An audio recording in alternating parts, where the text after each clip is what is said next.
Hello everyone, welcome to 12th Commerce Economic Lecture. Today we are going to start with page number 87. This is from chapter number 9, Money Market and Capital Market, and we are going to discuss regarding problem of the Indian money market. This is specifically about Indian money market. So already we understood what do you mean by money market, and now we are exploring problems related to Indian market, Indian money market. So compared to the advanced countries, the Indian money market is less developed in terms of volume and liquidity. So what do you mean by volume? Volume means quantity. Volume means quantity. And what do you mean by liquidity? Liquidity, it means you can easily convert it into money quickly. So in these two terms, we are less developed.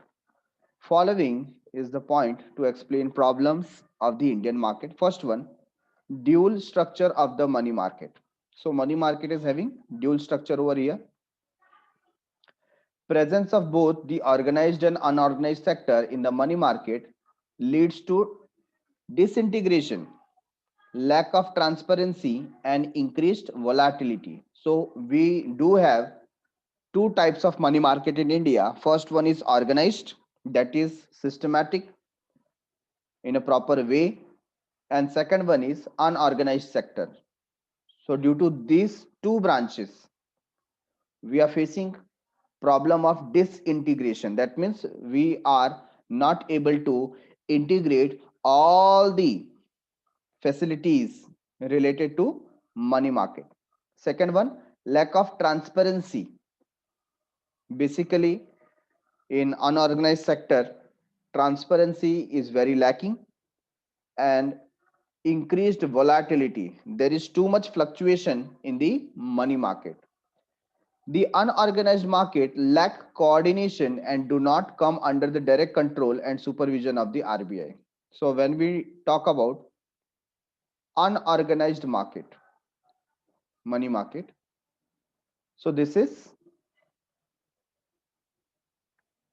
a separate body and do not come under the direct control and supervision of RBI. So RBI up to certain extent fail to coordinate and control the unorganized money market sector. So this is one of the problem that we have dual structure of the money market. First one is organized and second one is unorganized. So more problems are related to unorganized money market sector. What is the second problem? Lack of uniformity in the rates of interest. Lack of uniformity. अभी developed nation में जब आप जाओगे, so what you will find over there, money market is almost having uniformity in their rates. सब जगह का rate related to money market आपको almost similar मिलेगा. But here in this case, we have different rate for different options. The money market comprises of various entities such as commercial bank, cooperative bank, non-banking financial companies, developmental finance. These are the different types of money market. Institution, investment companies, etc. The category of the borrower is also different. So type of borrower and type of these companies are different in nature, hence they charge different rate of interest. Third one, shortage of funds. Funds का क्या होता है? Shortage होता है. Money market faces shortage of funds due to inadequate savings. Money market में funds का हमेशा shortage दिखाई पड़ता है क्योंकि सेविंग क्या होता है, जितना चाहिए उतना हो पाता नहीं है.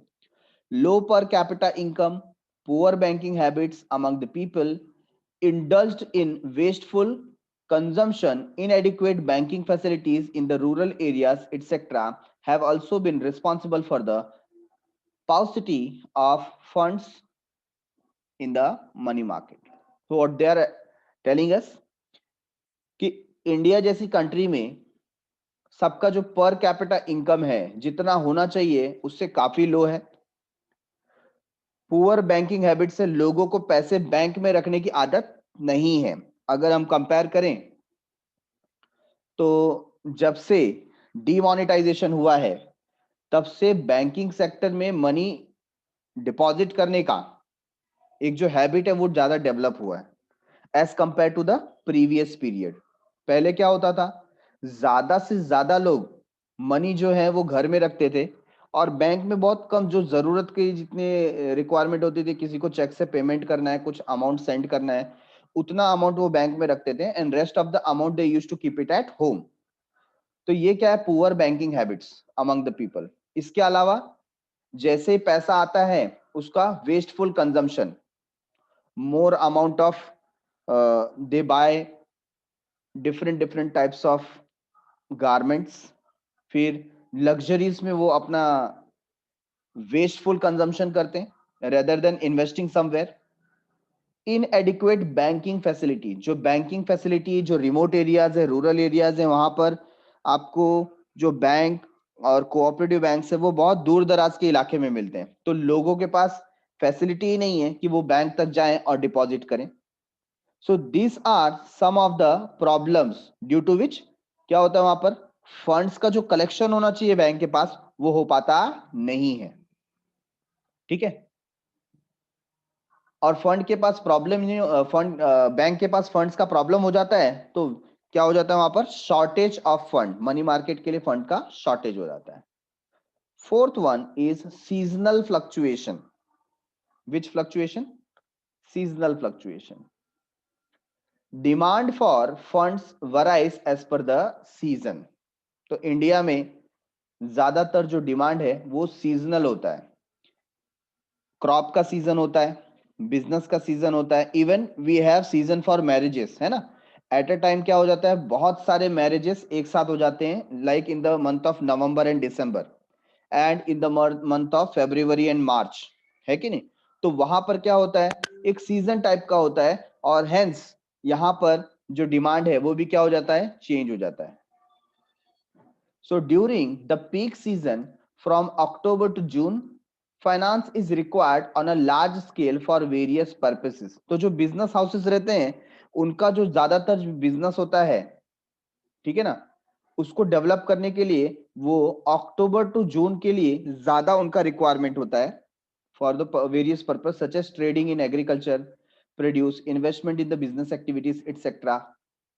This results in wide fluctuation in the money market. तो ये फ्लक्चुएशन की वजह से क्या हो जाता है, मनी मार्केट में भी फ्लक्चुएशन आता है।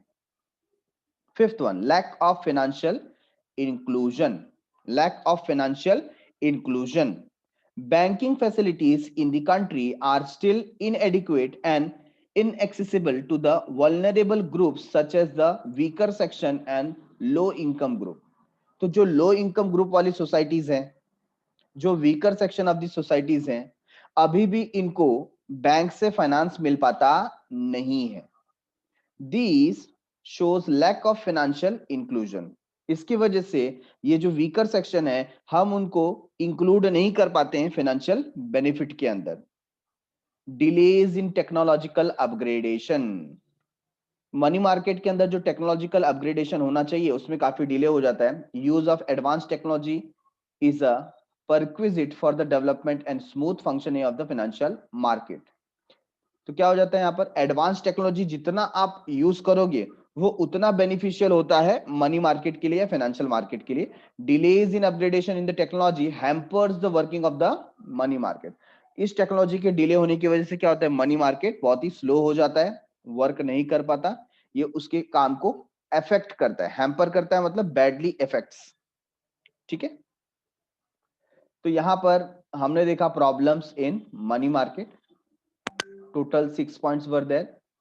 First one, dual structure of the money market, that is organized and unorganized. Second one, lack of uniformity in the rates of interest. जो rate of interest है वो भी same होता नहीं है. Third one, shortage of funds. Funds का बहुत ही short होता है क्योंकि लोगों को habit नहीं है banking system का, या जो बैंक है रूरल एरिया में available नहीं होते. Seasonal fluctuation of demand and supply. तो यहाँ पर जो डिमांड अराइज होता है रिलेटेड टू फाइनेंस वो सीजनल नेचर का होता है। तो during October to June we can say बहुत ज्यादा डिमांड यहाँ पर क्रिएट होता है। लैक ऑफ फाइनेंशियल इंक्लूजन, जो weaker section of the society है हम इस फाइनेंशियल बेनिफिट में उनको शामिल नहीं कर पाते ड्यू टू वेरियस रीजन। और टेक्नोलॉजिकल अपग्रेडेशन में डिले होता है जिसकी वजह से मनी मार्केट हैम्पर होता है, बैडली इफेक्ट होता है। Getting it everyone? Next topic in front of us is reforms introduced in money market. What do you mean by reforms? Reforms मतलब major changes for the upgradation. So following are some of the important reforms introduced in the money market. First one, introduction of the new instruments such as treasury bill. तो new instrument हमने introduce किया and that is treasury bill of varying maturity period. That means different treasury bills have different maturity periods. किसी का 5 years हो सकता है, किसी का 1 year हो सकता है, किसी का 10 years हो सकता है, but specifically when we talk about money market it is less than 1 year, है ना। तो सारे के सारे जो ट्रेजरी बिल है वो 1 साल से कम पीरियड के लिए हैं। दैट मीन्स किसी का 15 डेज का भी हो सकता है, किसी का 3 मंथ्स का हो सकता है, किसी का 5 मंथ्स का हो सकता है, but not more than 1 year. So these are commercial papers, certificate of deposits, money market mutual funds. ठीक है, तो ये कुछ इंस्ट्रूमेंट है जो डिफरेंट पीरियड के साथ में आपको फैसिलिटी प्रोवाइड करते हैं so that you can invest in such kind of things. Number 2, RBI repos and reserve repos were introduced under the liquidity adjustment facility LAF. What do you mean by that? RBI का जो repos है and reverse repos है we can call it as repo rate. Repo rate मतलब यहां पर क्या हो जाता है, आरबीआई का लोन देने का जो रेट होता है वो यहां पर इंट्रोड्यूस किया गया under the liquidity adjustment facility. Next one, interest rate to be largely determined by market forces. तो यहां पर ट्रांसपेरेंसी हो गई और जो रेट ऑफ इंटरेस्ट है ऑल ओवर मनी मार्केट ये अब कैसे डिसाइड होता है, कैसे डिसाइड होता है बोलिए? With the help of market forces. और मार्केट फोर्सेस क्या है? Demand and supply. तो we can say on the basis of demand and supply. तो रेट ऑफ इंटरेस्ट जैसा डिमांड होगा जैसा सप्लाई होगा उसके अकॉर्डिंगली डिसाइड होता है। Fourth one, national electronic fund transfer NEFT and real time gross settlement RTGS were introduce as an improved payment infrastructure. तो इसके होने की वजह से जो हमारा ट्रांसफर फैसिलिटी है वो और फास्ट हो गया और ज्यादा बेटर तरीके से हम फंड्स लोगों को प्रोवाइड कर पा रहे हैं। Electronic dealing system was introduced to bring about technological upgradation. अभी आप जाएंगे तो ज्यादातर जगह पर आपको क्या मिलेगा? Electronic dealing system. और इसकी वजह से you can pay through your e wallet, आप क्रेडिट कार्ड से डेबिट कार्ड से पे कर सकते हो। तो different payment options are available. ठीक है,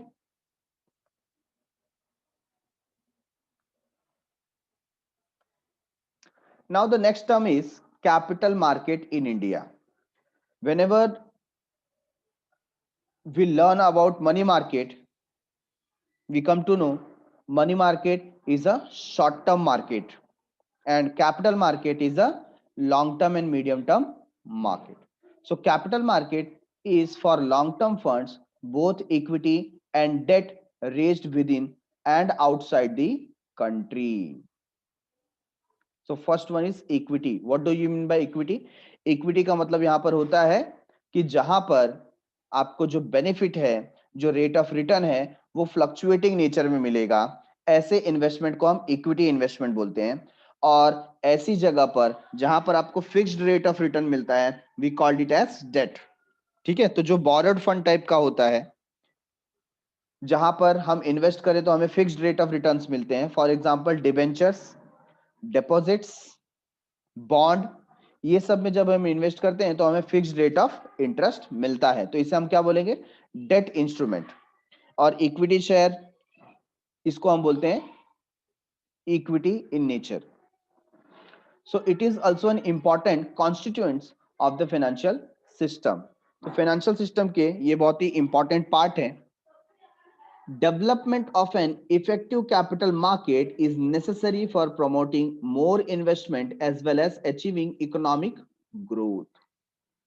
क्या बता दिया, development of an effective capital market. अगर कैपिटल मार्केट का आपको इफेक्टिव डेवलपमेंट चाहिए, so is necessary for promoting more investment as well as achieving economic growth. तो आपको ज्यादा से ज्यादा इन्वेस्टमेंट को प्रमोट करना चाहिए ताकि इकोनॉमिक ग्रोथ हो सके। The demand for long term funds comes from agriculture, trade and industry. तो ये ऐसे जगह हैं जहां पर लॉन्ग टर्म फंड का ज्यादा रिक्वायरमेंट होता है। Individual savers, corporate savings, banks, insurance companies, specialised financial institutions are the supplier of long term fund. तो ये कुछ लोग हैं जो क्या करते हैं, आपको लॉन्ग टर्म फंड प्रोवाइड करते हैं। उसके अंदर इंडिविजुअल सेवर्स हमारे और आपके जैसे आ गए, दूसरे कॉर्पोरेट सेविंग्स जो होते हैं, थर्ड वन बैंक्स के अपने खुद के सेविंग्स होते हैं, इंश्योरेंस कंपनी के होते हैं, स्पेशलाइज्ड फाइनेंशियल इंस्टीट्यूशंस के होते हैं। तो ये कौन है, सप्लायर्स हैं। ठीक है। Structure of capital market in India. What are the structure of capital market in India? The capital market in India comprises of gilt edge और गवर्नमेंट सिक्योरिटीज। देखो ये दोनों एक ही नाम है एक्चुअली, आप चाहे उसको गवर्नमेंट सिक्योरिटी बोलो या आप उसको गिल्ट एज सिक्योरिटी बोलो, both are same. Industrial security market, developmental financial institution and financial intermediaries, ये क्या बता दिया, इसको मिला करके क्या बना है, कैपिटल मार्केट। तो यहां पर आप चार्ट देखिए इंडियन कैपिटल मार्केट का, तो आपको अच्छे से पूरा एक समरी मिल जाएगा। इसके अंदर आ जाता है gilt edge security, that is government security, industrial securities market, then we have developmental financial institution and financial intermediaries. अब जो इंडस्ट्रियल सिक्योरिटी मार्केट है, इसके अंदर आ जाता है new issue market and old issue market, this two type of market we have. Developmental financial institutions में IFCI, ICICI, SFCs, IDBI, IIBI, UTI, ये सब आ जाते हैं। और फिर फाइनेंशियल इंटरमीडियरीज में merchant banks, mutual funds, leasing companies, venture capital companies and others, ये सारे आते हैं। एक एक करके सबके बारे में हम लर्न करेंगे। सबसे पहला government securities market, it is also known as gilt edge market. तो पहले आपको बता दिया कि गवर्नमेंट सिक्योरिटी को क्या कहा जाता है, gilt edge market. It deals with government and semi government security. Government का सिक्योरिटी मतलब issued by the government, government ने जो सिक्योरिटीज जो बॉन्ड इशू किए हैं उसको हम गिल्ट एज सिक्योरिटी में काउंट करेंगे। इसके अलावा सेमी गवर्नमेंट होगा, मतलब कोई प्राइवेट इंस्टीट्यूशन प्लस गवर्नमेंट दोनों मिलकर के कोई बॉन्ड इशू करना चाहते हैं तो उसको हम सेमी गवर्नमेंट बोलते हैं। ठीक है। Such securities carry a fixed rate of interest. Obviously ये एक डेट इंस्ट्रूमेंट है तो उस पर आपको फिक्स्ड रेट ऑफ इंटरेस्ट मिलेगा।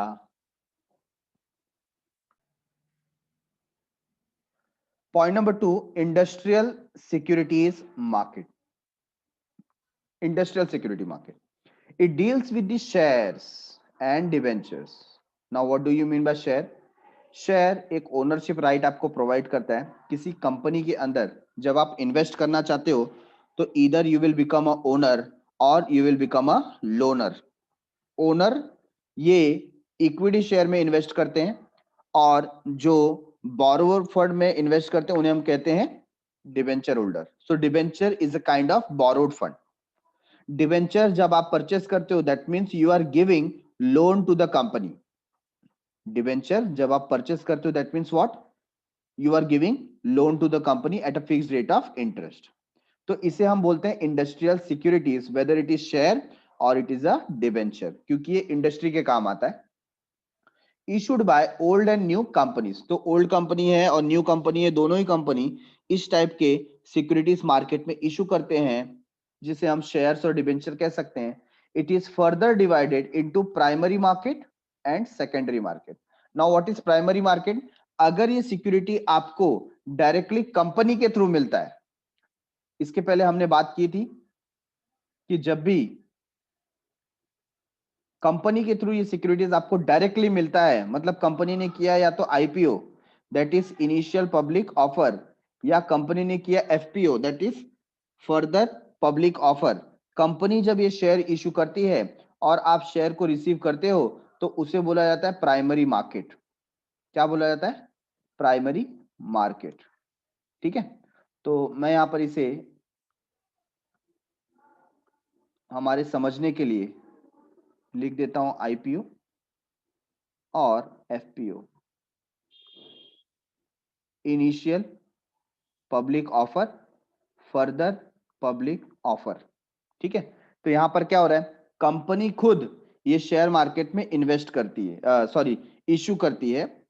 जो बेसिक करंट एग्जांपल हम ले सकते हैं, तो आपने देखा होगा कि ऑन 16th और 15th दिसंबर 2020 बर्गर किंग, जो बर्गर बनाने का एक बहुत बड़ा ऑर्गेनाइजेशन है, तो बर्गर किंग का क्या आया था? आईपीओ। लोग बर्गर किंग के अंदर क्या कर रहे थे? इन्वेस्ट कर रहे थे, उनके शेयर परचेस कर रहे थे। तो जिन्होंने बर्गर किंग से डायरेक्टली, मतलब कंपनी से डायरेक्टली शेयर परचेस किया, इसे हम बोलते हैं primary market.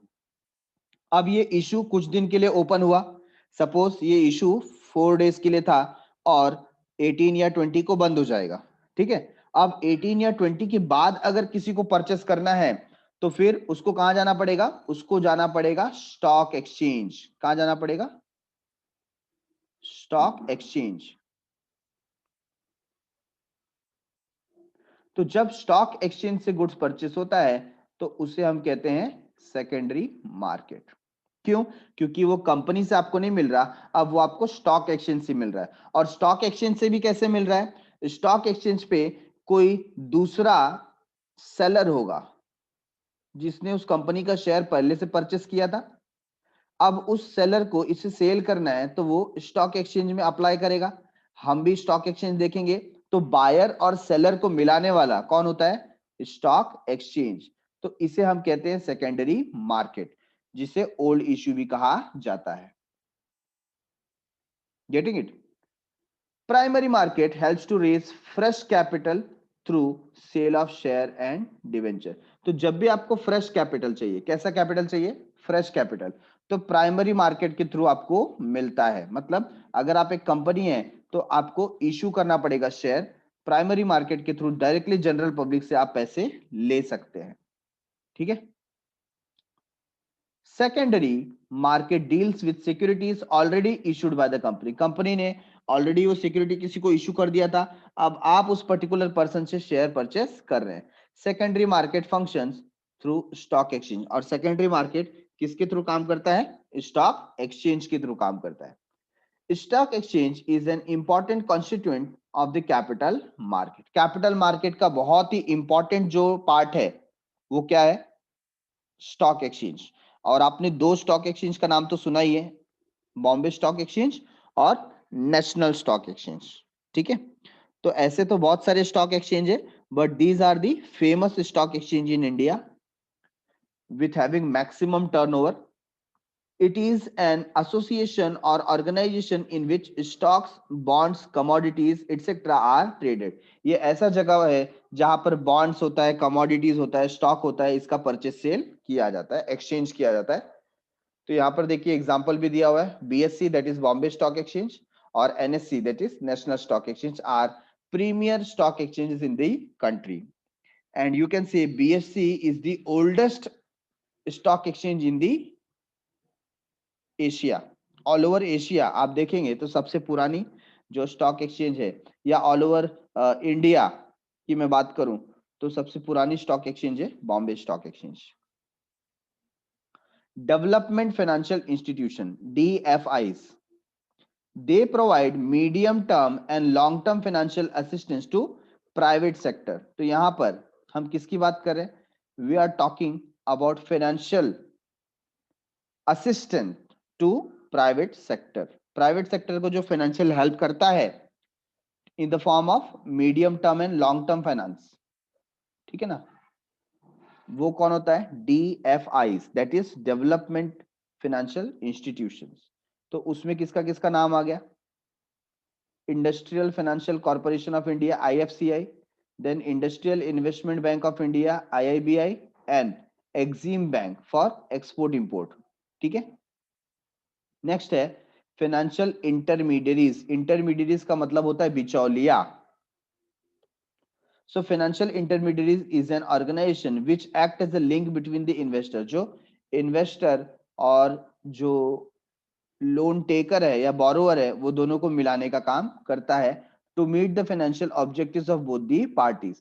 They consist of merchant banks, mutual fund, leasing companies and venture capital companies. तो यहाँ पर आपको एक्सप्लेन कर दिया गया है difference between this two, long term and short term, then primary market and secondary market, then money market and capital market, ये सब के डिस्टिंग्विश के बारे में आपको पता यहाँ पर चल जाता है।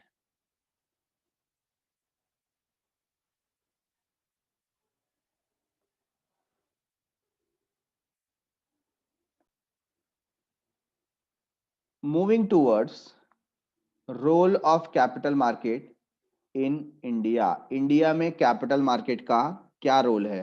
तो सबसे पहला कैपिटल मार्केट क्या करता है, अब जो मनी मार्केट का रोल था ना, अप टू सर्टेन एक्सटेंट आपको कैपिटल मार्केट का भी रोल थोड़ा बहुत सेम मिलेगा, क्योंकि दोनों ही फाइनेंस से रिलेटेड है और दोनों ही नीडी पर्सन के जो रिक्वायरमेंट है उसको सेटिस्फाई करते हैं। फर्क कितना है, money market short term market है और कैपिटल मार्केट मीडियम टर्म और लॉन्ग टर्म मार्केट है। तो सबसे पहला है मोबिलाइजिंग लॉन्ग टर्म सेविंग्स। तो जो लॉन्ग टर्म सेविंग्स है उस सेविंग्स को इन्वेस्टमेंट में कन्वर्ट करने का काम किसका है, कैपिटल मार्केट का। There is an increase in demand for investment funds by industrial organization and the government. Government के थ्रू या इंडस्ट्रियल ऑर्गेनाइजेशन के थ्रू बहुत सारा डिमांड आता है इन्वेस्टमेंट का, but the availability of the financial resources is insufficient to meet the growing demand. तो जो फाइनेंशियल रिसोर्सेज हमारे पास अवेलेबल है उसमें कई बार क्या हो जाता है, हमारे रिक्वायरमेंट के या हमारे मैच के हिसाब से इन्वेस्टमेंट प्लान नहीं मिलता तो हम इन्वेस्ट नहीं करते, करेक्ट है। तो यहां पर क्या करते हैं, यहां पर इस गैप को फिल करने का काम किया जाता है, आपके डिमांड के हिसाब से आपके रिक्वायरमेंट के हिसाब से कुछ इंस्ट्रूमेंट बनाए जाते हैं जिसमें आप इन्वेस्ट कर सकते हो। So capital market helps to mobilise long term savings from various section of the population through the sale of securities. तो mobilisation of long term saving का क्या हो रहा है, मोबिलाइजेशन मतलब एक जगह से दूसरी जगह जा रहा है। कहां से कहां जा रहा है, जहां पर उसकी नीड कम है वहां से वो जहां पर नीड ज्यादा है वहां पे शिफ्ट हो रहा है, ठीक है। Point number 2, provides equity capital, provides equity capital. Capital market provides equity capital or share capital to entrepreneur which could be used to purchase asset as well as fund business operation. तो यहां पर जब आप बात करते हो medium term loan की या लॉन्ग टर्म लोन की, that means you are going to purchase any long term asset, ठीक है, या लॉन्ग टर्म सिक्योरिटी में आप इन्वेस्ट करना चाहते हो, ऐसा पता चलता है।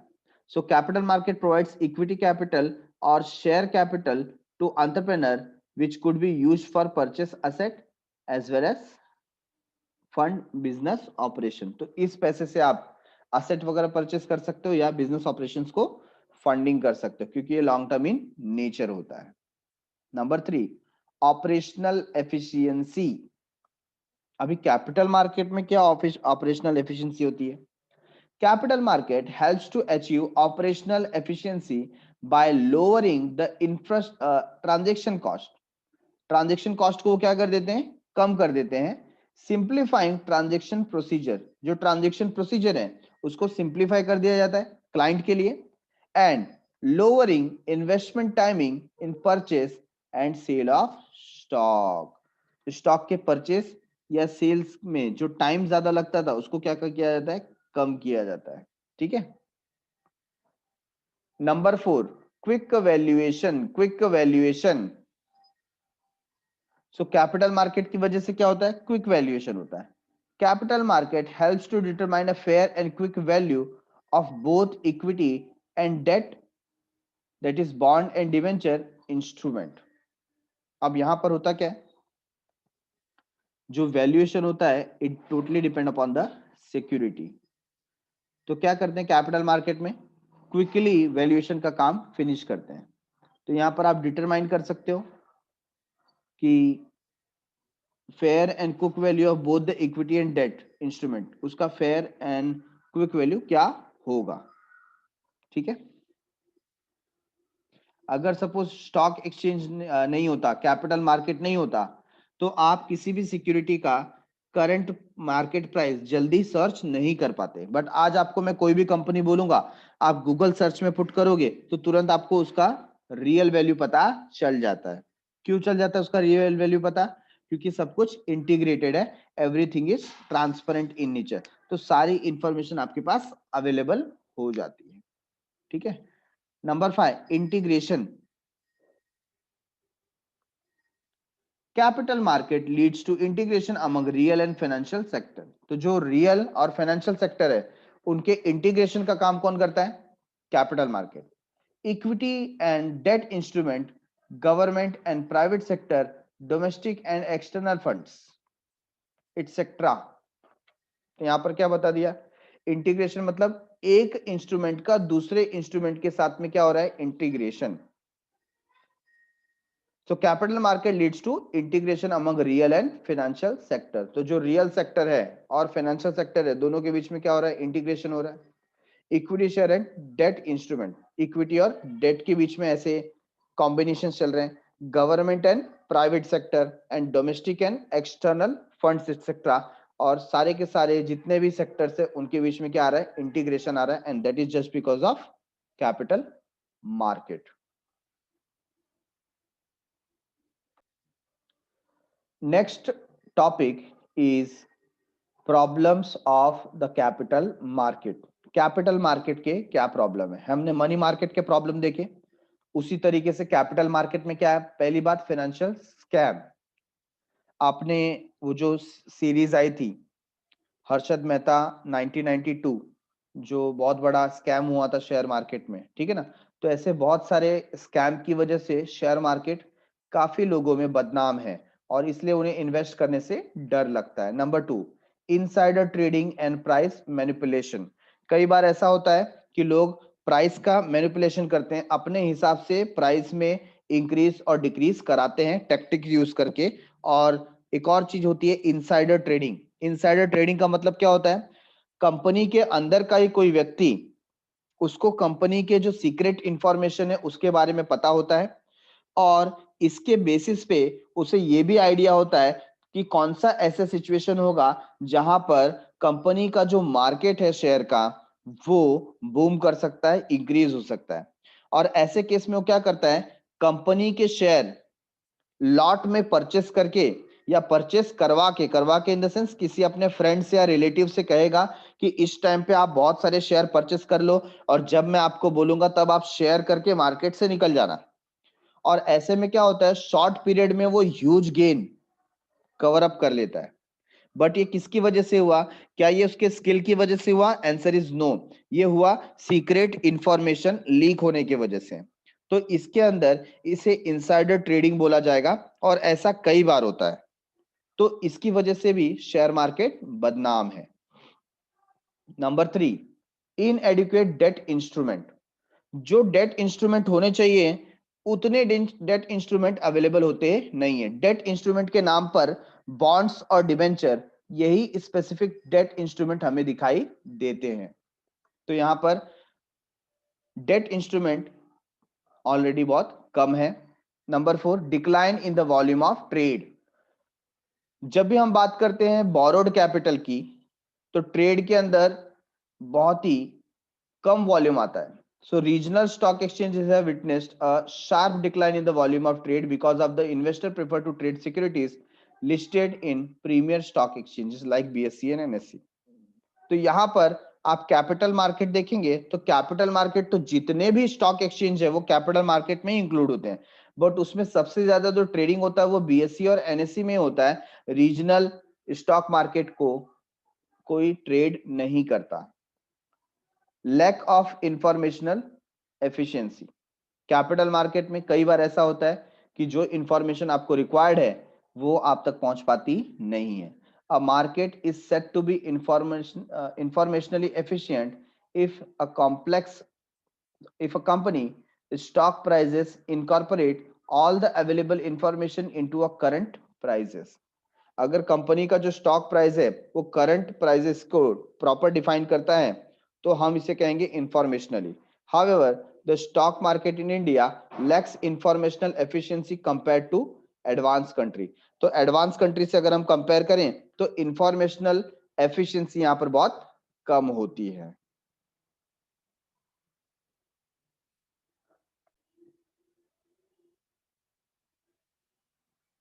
Come to reforms introduced in the capital market. What are the reforms? क्या चेंजेस किए गए जिसकी वजह से कैपिटल मार्केट और बेटर हो गया? तो इसमें सबसे बड़ा चेंजेस जो है वो है सेबी का एस्टेब्लिशमेंट।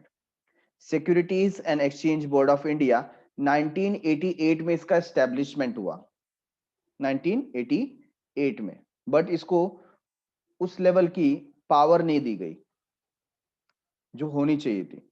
और बाद में हर्षद मेहता स्कैम जब हुआ 1992 में तो उसको स्टैट्यूटरी पावर्स दी गई कि वो अपने हिसाब से एक्शंस ले सकता है टू कंट्रोल एनी स्कैम और रिलेटेड फ्रॉड मैटर्स। इसके आने की वजह से बहुत हद तक फ्रॉड में कमी आई है। So to protect the interest of the investor and promote the development of the security market, इसको प्रोटेक्ट करने के लिए, इन्वेस्टर्स के इंटरेस्ट को, इन्वेस्टर्स के हितों की रक्षा करने के लिए और जो सिक्योरिटी मार्केट है उसको डेवलप करने के लिए सेबी का गठन हुआ, एस्टेब्लिशमेंट हुआ। Then national stock exchange, the leading stock exchange in India was established in 1992। 1992 में ही जो नेशनल स्टॉक एक्सचेंज है उसका भी गठन हुआ, ठीक है ना। और इसके आने से जो ऑनलाइन ट्रेडिंग है वो काफी हद तक इंक्रीज हो गई। Computerized screen-based trading system (SBTS) was introduced as the part of modernization. Computer based trading start हो गई। Demat account has been introduced since 1996 to facilitate easy purchase and sale of share by the investors through the electronic method. तो demat account जो system होता है उसको भी launch किया गया 1996 में। Increased access to global funds by Indian companies was permitted through American Depository Receipt and Global Depository Receipt. So what do you mean by American Depository Receipt and Global Depository Receipt? Let us take an example.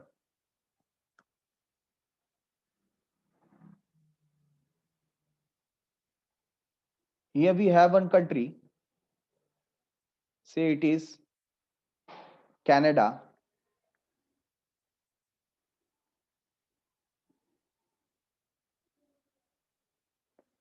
And we have India.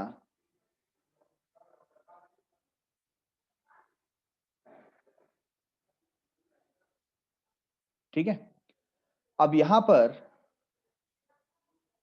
Indian person को अगर foreign security में invest करना है, for example Canada में एक company है और Indian person को या इंडियन इंस्टीट्यूशन को उस पर्टिकुलर कंपनी में इन्वेस्ट करना है तो किस में करना होगा? डॉलर में करना होगा, ठीक है।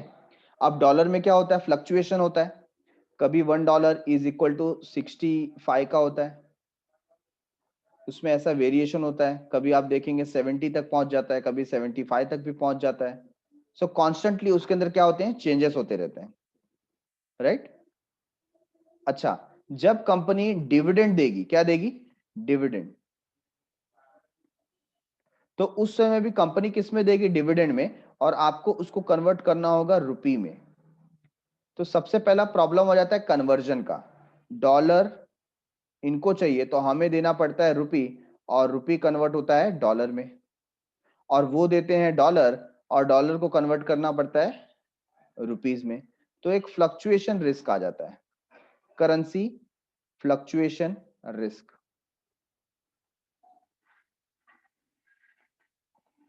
दूसरी बात, अब ये जो कंपनी है वो यहां की जो भी पर्टिकुलर रेगुलेटरी अथॉरिटी होगी, फॉर एग्जांपल हमारे यहां पर सेबी है, securities and exchange board of India, NSDL, CDSL, ये कुछ रेगुलेटरीज बॉडीज हैं।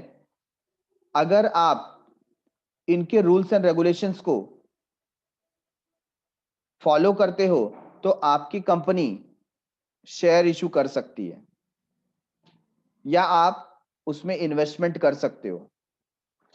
बट जब हम बात करते हैं कि अगर ये पर्सन, इस पर्टिकुलर पर्सन को क्या करना है, कनाडा में एक कंपनी स्टार्ट करनी है, तो वो सोचता है कि क्यों ना ऐसा करें, यहां के लोगों से हम लोग क्या करें, इन्वेस्टमेंट ले। बट कंपनी स्टार्ट करने के लिए इनकी जो पर्टिकुलर अथॉरिटी रहेगी, exchange board, securities and exchange board, उसके जो गाइडेंस है, रूल्स एंड रेगुलेशन हम फुलफिल नहीं कर पाते, हमसे टफ रूल्स एंड रेगुलेशंस उनके होते हैं। तो ऐसे केस में क्या होगा, ऐसे केस में ये कंपनी जो है वहां के जो भी सिक्योरिटी या डिपॉजिटरी अथॉरिटी है, डिपॉजिटरी सिस्टम है, उनको अपने शेयर इशू करती है। क्या इशू करती है, शेयर। और वो उसके बदले में इशू करते हैं डिपॉजिटरी रिसीट। क्या इशू करते हैं, डिपॉजिटरी रिसीट। अब ये डिपॉजिटरी रिसीट के ऊपर इतने harsh rules and regulation applicable होते नहीं है, तो कोई भी इसको परचेस कर सकता है। अगर इसका लिमिटेशन अमेरिका के अंदर ही है तो उसको बोला जाएगा अमेरिकन डिपॉजिटरी रिसीट, और अगर इसको आउट ऑफ अमेरिका कहीं पर भी एक्सचेंज कर सकते हैं तो उसका नाम होता है ग्लोबल डिपॉजिटरी रिसीट। तो ये दो टाइप के रिसीट है।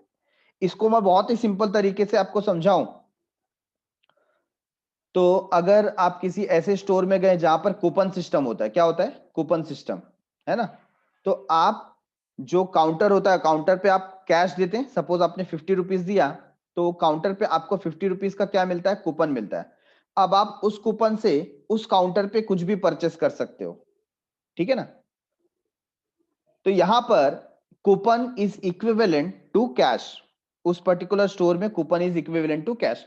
ऐसे ही यहां पर जहां पर हमें शेयर इशू करना था, शेयर इशू करने की जगह पे हम क्या इशू कर रहे हैं, डिपॉजिटरी रिसीट इशू कर रहे हैं।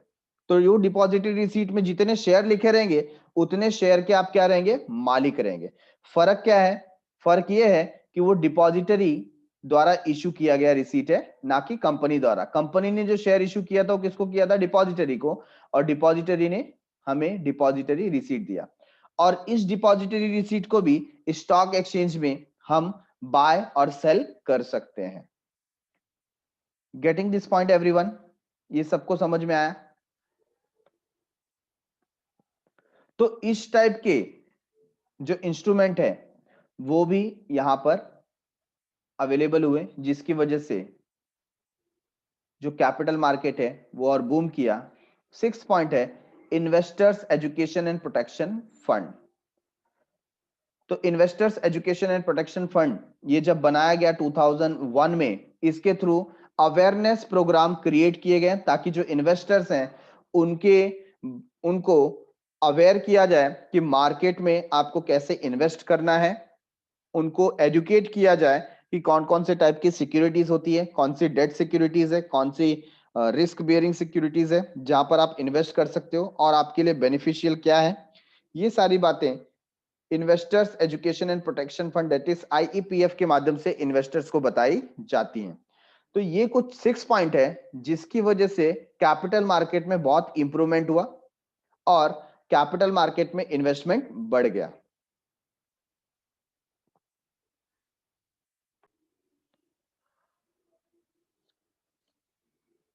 सो फॉर क्लैरिफिकेशन, पॉइंट नंबर 5 एक बार फिर से हम देख लेते हैं। Increased access to global fund, that means हमें डोमेस्टिक फंड तो मिल ही जाता है, हमें अपने मार्केट से पैसा तो मिल ही जाता है, लेकिन अगर हमको फॉरेन मार्केट से पैसा चाहिए, उसके लिए क्या हुआ यहां पर, उसके लिए इंडियन कंपनी क्या करने लगी, उनको परमिट किया गया अमेरिकन डिपॉजिटरी रिसीट और ग्लोबल डिपॉजिटरी रिसीट के थ्रू। इसके थ्रू क्या कर सकते हैं, फॉरेन कंपनी से भी या फॉरेन पर्सन से भी वो इन्वेस्टमेंट ले सकते हैं। ठीक है, सो लेट अस अंडरस्टैंड।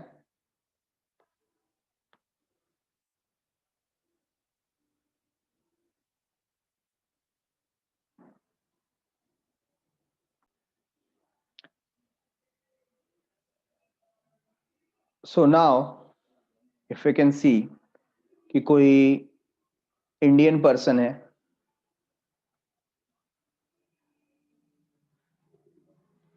और उसको एक कंपनी स्टार्ट करनी है यूएसए में।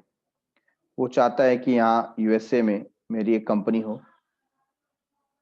अब इस कंपनी को फॉर एग्जांपल लगने वाले हैं अप्रॉक्सीमेट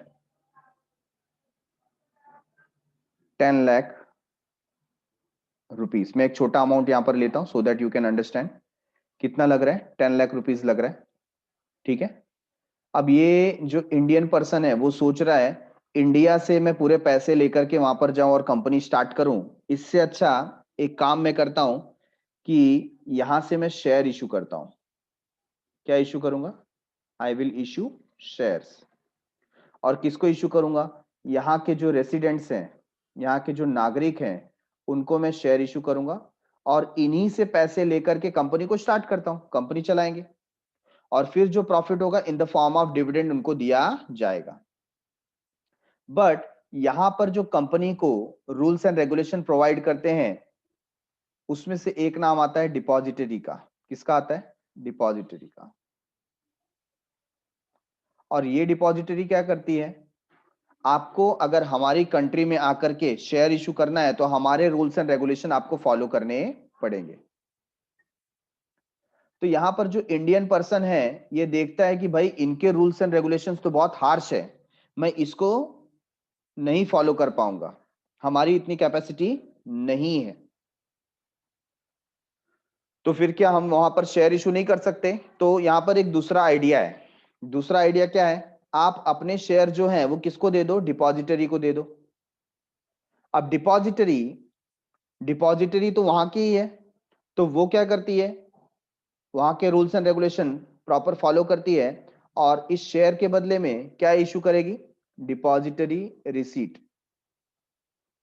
अब यहाँ के लोग क्या खरीद सकते हैं, ये डिपॉजिटरी रिसीट परचेस कर सकते हैं। तो पहली बात, हम शेयर तो वहां नहीं दे सकते, लेकिन हमारे थ्रू क्या जा सकता है वहां पर, डिपॉजिटरी रिसीट। अब ये डिपॉजिटरी रिसीट ये लोग परचेस करेंगे तो किस में परचेस करेंगे, डॉलर्स में। ठीक है ना, और वो इन्वेस्टमेंट इस कंपनी को मिलेगा। Getting it. इसी तरीके से मैंने ये जो एग्जांपल आपको दिया ये किसका दिया, इंडियन कंपनी इन यूएसए। ठीक है, अब दूसरी बात, हम यहां पर ही कोई कंपनी स्टार्ट करना चाहते हैं और हम चाहते हैं जो इन्वेस्टमेंट हो वो यहां से आए, फॉरेन से आए। इसके लिए हम इंडियन डिपॉजिटरी रिसीट ऐसा इशू करेंगे। क्या इशू करेंगे, इंडियन डिपॉजिटरी रिसीट, ताकि फॉरेन के लोग हमारे यहाँ के जो पर्टिकुलर सिक्योरिटीज है उसको परचेस कर सके।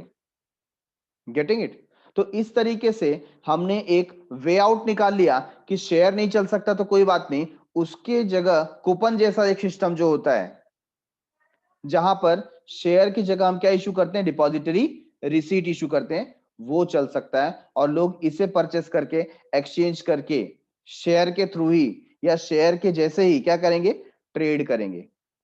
Getting it. So done for the day, thanks a lot for watching. मिलते हैं अगले एपिसोड में विथ अ न्यू चैप्टर। तब तक के लिए बाय बाय, शुक्रिया, शब्बा खैर, सायोनारा।